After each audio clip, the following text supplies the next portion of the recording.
Welcome to SEBI IAS academy. இன்னைக்கு நம்ம கிளாஸ்ல என்ன பார்க்க போறோம் அப்படின்னு சொன்னா ஆண் பெண் மரபு பெயர்கள், அதாவது பொது தமிழ் சிலபஸ்ல இருக்கிற ஒரு டாபிக் தான் இந்த ஆண் பெண் மரபு பெயர்கள். சரியா? மரபு பெயர்கள் அப்படின்னா என்னன்னா, நம்ம முன்னோர்கள் ஒரு பொருளுக்கா இருக்கட்டும், ஒரு இதுக்கா இருக்கட்டும், என்ன பெயர் வச்சாங்களோ அதுதான் நம்ம என்ன சொல்லுவோம், மரபு பெயர்கள் அப்படின்னு சொல்லுவோம். இதுல நம்ம பார்க்க போறது என்னன்னு பாத்தீங்கன்னா ஆண் பெண் மரபு பெயர்கள். அதுல ஃபர்ஸ்ட் ஆடு. அப்போ ஆண் ஆடு இருக்கும், பெண் ஆடு இருக்கும். அப்போ ஆண் ஆடுக்கு நம்ம என்ன சொல்றோம் அப்படின்னு சொன்னா ஃபர்ஸ்ட் என்ன சொல்றோம்னா கிடா. கிடா அதுவும் நம்ம எப்பவும் சொல்லுறது கிடா.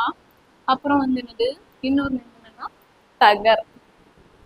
கிடா அப்புறம் என்னது தகர். அடுத்து பெண் ஆடுக்கு என்ன சொல்லுவோம் அப்படின்னு பாத்தீங்கன்னா மரி அப்படின்னு சொல்லுவோம். சரியா? ஆண் ஆடுக்கு கிடாயும் தகரும், பெண் ஆடுன்னு சொல்லுவோம் மரி அப்படின்னு சொல்லுவோம். சரியா? அடுத்து மாடு. மாடுக்கு என்ன சொல்லிருக்கு அப்படின்னு சொன்னா ஃபர்ஸ்ட் என்னன்னு பாத்தீங்கன்னா மாடுக்கு காளை. காளையும் அப்புறம் என்னன்னா எருது, அப்புறம் ஏறு. பெண் மாடுக்கு என்ன சொல்லியிருக்கு அப்படின்னு பாத்தீங்கன்னா பசுவும் நாகும். இப்ப யானை. யானைன்னா ஆண் யானைக்கு என்னன்னு பாத்தீங்கன்னா களிர் அப்படின்னு சொல்லியிருக்காங்க. பெண் யானைக்கு என்ன சொல்லியிருக்குன்னா பிடி. அப்புறம் மான். ஆண் மானுக்கு என்ன பாத்தீங்கன்னா கலை. பெண் மானுக்கு பிணைன்னு சொல்லியிருக்கு.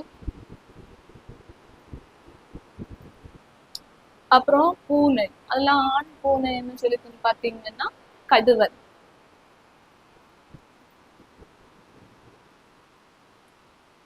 பெண் பூனைக்கு பெட்டை.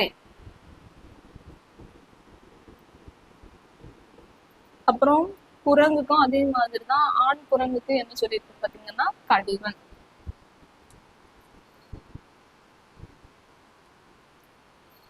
பெண் குரங்குக்கு மந்தி. ஓகே. அடுத்து புலி. புலிக்கு என்ன சொல்லியிருக்கு அப்படின்னு பாத்தீங்கன்னா ஆண் புலிக்கு என்ன சொல்லியிருக்குன்னா ஓட்டு அப்படின்னு சொல்லியிருக்கு.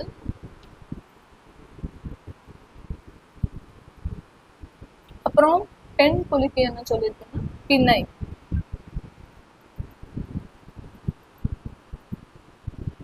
பன்றி.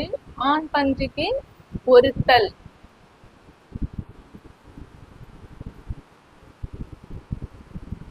பெண் பன்றிக்கு பிணை அப்படின்னு தான் சொல்லியிருக்கு. அப்புறம் சிங்கம். சிங்கத்துக்கு என்னன்னு பாத்தீங்கன்னா அரிமா. ஆண் சிங்கத்துக்கு அரிமா ஏறு. பெண் சிங்கத்துக்கு என்ன இருக்குன்னு பாத்தீங்கன்னா பெட்டை. ஓகேவா? அரிமா ஏறு, பெண் சிங்கத்துக்கு பெட்டை. கோழிக்கு நம்ம எல்லாருக்கு தெரிஞ்சதுதான். ஆண் கோழி என்ன சொல்லுவோம் சேவல் அப்படின்னு சொல்லுவோம். பெண் கோழி எப்படி சொல்லுவோம் பேடு அப்படின்னு. அப்புறம் மயில். மயில்ல ஆண் மயில என்ன சொல்லுவோம்னா போத்து அப்படின்னு சொல்லுவோம். போத்து. பெண் மயிலுக்கு அழகு.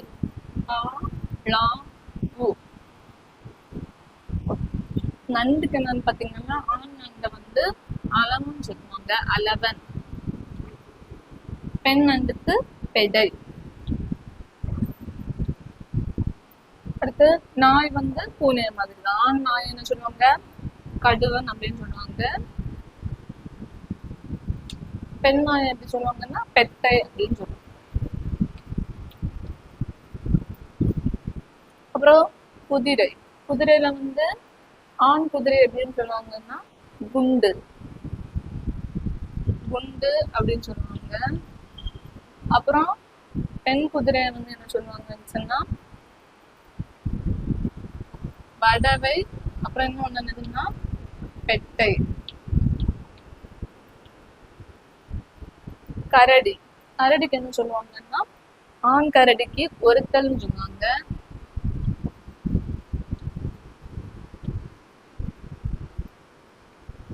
அப்புறம் பெண் கரடிக்கு என்ன சொல்லுவாங்க அப்படின்னு பாத்தீங்கன்னா பெட்டை அப்படின்னு சொல்லுவாங்க.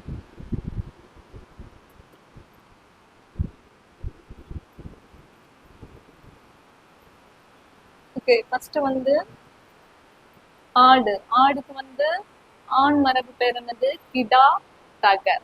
பெண் மரபு பெயர் பாத்தீங்கன்னா மரி. அது மாதிரி மாடுக்கு வந்து ஆண் மரபு பெயர் காளை, எருது, ஏறு. பெண் மரபு பெயர் என்னது? பசு, நாகு. அப்புறம் யானைக்கு வந்து என்னது? ஆண் மரபு பெயர் களிறு. பெண் மரபு பெயர் பிடி. அப்புறம் வந்து மான். மானுக்கு வந்து என்னது? ஆண் மரபு பெயர் வந்து கலை. பெண் மரபு பெயர் பிணை. பூனைக்கு வந்து ஆண் மரபு பெயர் என்னது? கடுவன். பெண் மரபு பெயர் பெட்டை. குரங்குக்கும் அதே மாதிரிதான். ஆண் மரபு பெயர் என்னது? கடுவன். பெண் மரபு பெயர் மந்தி. புலிக்கு வந்து ஆண் மரபு பெயர் என்னது? போத்து. பெண் மரபு பெயர் வினை. பன்றிக்கு ஆண் மரபு பெயர் ஒருத்தல். பெண் மரபு பெயர் பிணை. சிங்கத்துக்கு ஆண் மரபு பெயர் என்னது? அரிமா, ஏறு. பெண் மரபு பெயர் வந்து பெட்டை. கோழிக்கு வந்து சேவல். இங்க பெண் மரபு பெயர் வந்து பேடு. மயிலுக்கு வந்து ஆண் மரபு பெயர் என்னது? போத்து. பெண் மரபு பெயர் அழகு. நண்டுக்கு வந்து என்னது? ஆண் மரபு பெயர் அலவன். பெண் மரபு பெயர் வந்து பெடை. நாய்க்கு வந்து ஆண் மரபு பெயர் கடுவன். பெண் மரபு பெயர் பெட்டை. குதிரைக்கு வந்து ஆண் மரபு பெயர் குண்டு. பெண் மரபு பெயர் வளவை, பெட்டை. கரடிக்கு வந்து என்னது? ஆண் மரபு பெயர் ஒருத்தல். பெண் மரபு பெயர் என்னது? பெட்டை. Okay, thank you.